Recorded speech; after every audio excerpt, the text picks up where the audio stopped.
Ang nag-iisang Comics Reader. Napakadali lang nga na sinalo ng dalawang daliri ni Chon Yo-hoon ang espada na naglalabas ng kuryente kaya sabay-sabay na siyang inatake ng mga martial artist ng Blue Heaven Society. Pero sa isang galaw lang ng kamay ni Chon Yo-hoon ay sabay-sabay na rin silang naibaon sa lupa. Kabanata 289. Madali lang nga na sinalo ng dalawang daliri ni Chon Yo-hoon ang espada na binabalot ng kuryente. Kaya ang martial artist na nakakuha rin ng essence core ng Dragon Turtle ay kinakabahan at nagtataka na kung papaanong hindi nakukuryente ang cult leader kahit na hindi siya gumagamit ng lightning chi. Tinawag lang ni Chon Yo-hoon ang atake sa kanya na nakakaawa dahil ganito raw ang totoong lightning chi. Bigla na ngang nagpalabas ng napakalakas na lightning chi si Chon Yo-hoon sa kanyang katawan at ang martial artist na kaharap niya ay napapasigaw na lang dahil sa sobrang sakit. Napapatanong na lang siya sa isipan niya kung bakit hindi niya kayang maayos na idaloy ang lightning chi sa katawan niya. Kung magpapatuloy pa ito ay baka mamamatay na talaga siya. Hindi naman inaasahan ni Chon Yo-hoon na mas natitiis ng martial artist ang kapangyarihan niya kumpara sa inaakala niya.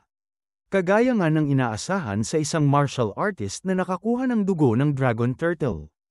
Iniisip na lang ng isang mahinang martial artist na kailangan niyang tambangan si Chon Yo-hoon para mabitawan niya ang espada. Kailangan niyang iligtas ang society leader para makamit nila ang kanilang pangarap na makagawa ng mundo para sa Blue Heaven.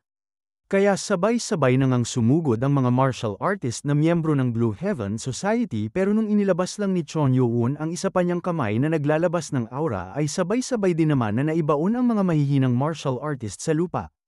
Kinakabahan na ang abat ng Shaolin na iniisip na kung magpapatuloy ito ay mamamatay silang lahat kaya isinigaw niyang patawarin sana siya ng isa pang beses ni cult leader Chon.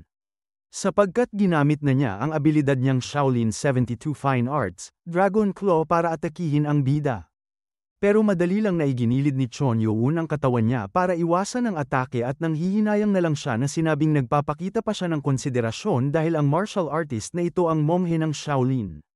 Hanggang sa hindi inaasahan ng monghe na napalipad na siya ng dalawang espada na hindi kapansin-pansin sa mga mata. Nung napagtanto ng monghe na formless swords ang nakapinsala sa katawan niya ay hindi siya makapaniwala na kayang-kaya ni cult leader Chon na gumamit ng ganitong teknik habang naglalabas ng kakaibang lightning chi. Kinakabahan na rin si Mugu Chon sapagkat pati ang abot ng Shaolin ay nagmumukha lamang na third-rate na martial artist kapag nakikipaglaban sa demonic cult leader.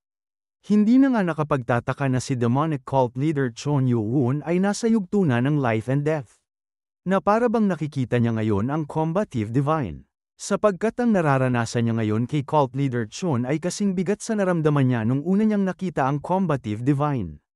Nung binitawan na ni Chon Yo-hoon ang espada na kinukuryente niya ay kasabay na rin ito na natumba ang society leader na patuloy pa rin na nababalot ng lightning chi ni Chon Yo-hoon.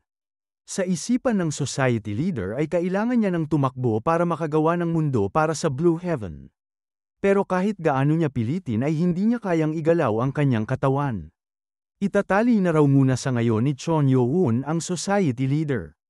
Kaya naglabas na nga ng aura ang kanyang kamay at para bang alam na ng society leader ang gagawin ni cult leader Chon kaya pinapatigil na niya siya.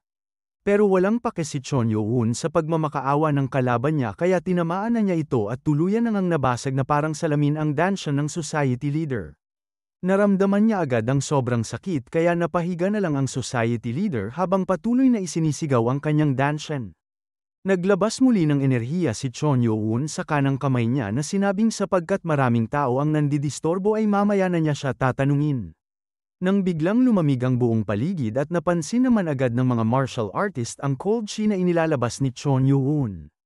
Unti-unti na ngang nilalamon ng yelo ang katawan ng society leader at nung sasabihin pa niya sana na mas pipiliin niyang mamatay na lang ay tuluyan ng pinatigas ng yelo ang buong katawan niya.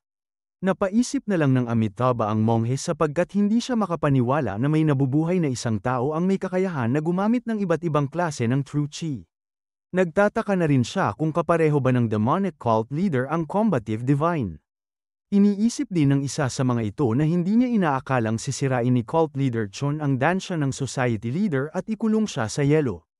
Hindi niya lang sinigurado na hindi na kayang makipaglaban ng society leader kundi mas malala pa ang ginawa ni cult leader Chon. Nag-aalala naman na si Muguchon dahil mas mapanganib daw ang lalaking kaharap nila ngayon kumpara sa Combative Divine sapagkat kahit papaano ay hindi umaalis ang Combative Divine sa Changbei Mountain. Kung gugustuhin man ng demonic cult leader ay kayang-kaya niyang sirain ang balanse sa pagitan ng tatlong puwersa. Dito niya napagtanto na ang demonic cult leader ay nasa sentro ng mga elite ng Martial Alliance.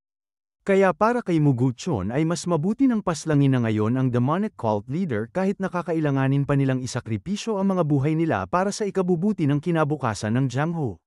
Sa pamamagitan ng telepathy ay nakipag-usap na nga ang leader ng Beggar Sekti First Master na kailangan nilang paglabanin ang demonic cult leader at ang combative divine. Ang tugon lang sa kanya ni Muguchon ay kung gagana nga ang planong yun ay ginawa na sana nila yun dati pa.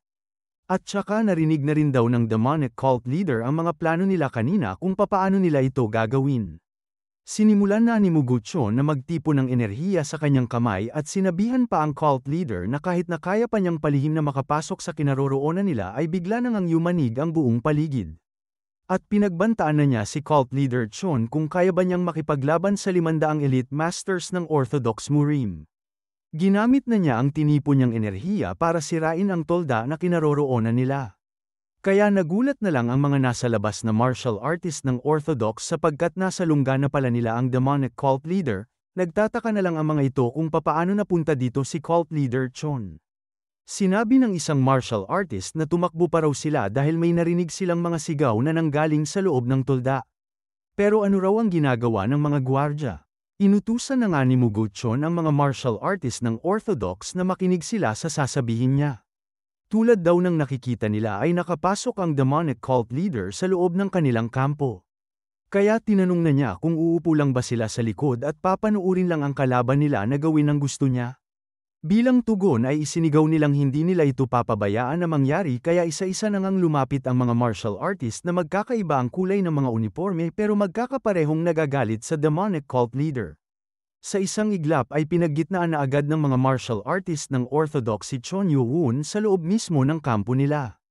Sinabi lang ni Chon Yo-woon na ito na talaga ang napagdesisyonan nila. Kaya kinakabahan pa rin ang isang elite martial artist ng Orthodox na iniisip na mistulang hindi nag-aalala ang demonic cult leader kahit na 5,000 martial artist ang kalaban niya ngayon. Nakakasigurado nga siyang mayroong katapangan si Chon Yo-woon na karapat-dapat bilang pinuno ng demonic cult. Itinutok ni Muguchon ang kanyang espada na sinabing didiretsuhin na niya raw si cult leader Chon. Hindi niya hinihiling na makipaglaban sa kanya. Nag-aalala lang daw sila na kukunin na naman ni cult leader Chon ang isa pang essence core ng isang mythical creature. Sigurado rin naman siya na alam na ni cult leader Chon ang dahilan ng pag-aalala nila. Magkakampi pa rin naman sila at kung ipapangako lang ni cult leader Chon na sukuan ang essence core ay ibababa na nila ang kanilang mga sandata. Pero kung napagpasyahan niyang kalabanin sila ay makikipaglaban sila na handang itaya ang kanilang mga buhay. Sinabihan na niyang magdesisyon na si Chon Yo-woon, kung susukuan niya ang mythical creature at pipiliin ang kapayapaan o hindi, ay sarili niya mismong desisyon. Nung ipagpapatuloy pa sana ni Muguchon ang sasabihin niya ay bigla na lang siyang napayuko, dahil sa mabilis na atake ni Chon Yo-woon na nakapagguhit ng pahalang na linya sapagkat ang kanyang kanang braso ay nagliliyab na ng kulay asul na enerhiya. Sabay-sabay na ngang tumilapon ang mga nahating katawan ng mga mahihinang martial artists ng Orthodox. Kaya napamura na lang si Muguchon at nung tatanungin niya pa sana kung gusto ba talagang makipaglaban ni Chon Yo-woon ay mabilis nang sumugod si cult leader Chon sa kanya. Maraming beses na ngang umatake si Muguchon sa kalaban niyang sumusugod sa kanya at napaatras pa siya ng malayo na nagtataka kung nawala na ba si cult leader Chon. Pero bigla lang na may kamay ang sumakal sa leg niya kaya ngayon ay nanginginig na lang ang buong katawan ni Muguchon na hindi makapagsalita. Hinigpitan na niya ang kanyang pagkakahawak sa kanyang espada at nababalot pa ito ng kanyang aura na sasaksakin na sana ang demonic cult leader. Pero madali lang na sinunggaban ni Chon Yo-woon ang kanang braso ni Muguchon na sinabing alyansa dito, alyansa doon, habang binabali ang braso ng matanda. Sinabi na niyang sa impyerno na ang kanilang alyansa, sapagkat nasusuka na siya sa paulit-ulit nilang pagbanggit ng salitang ito.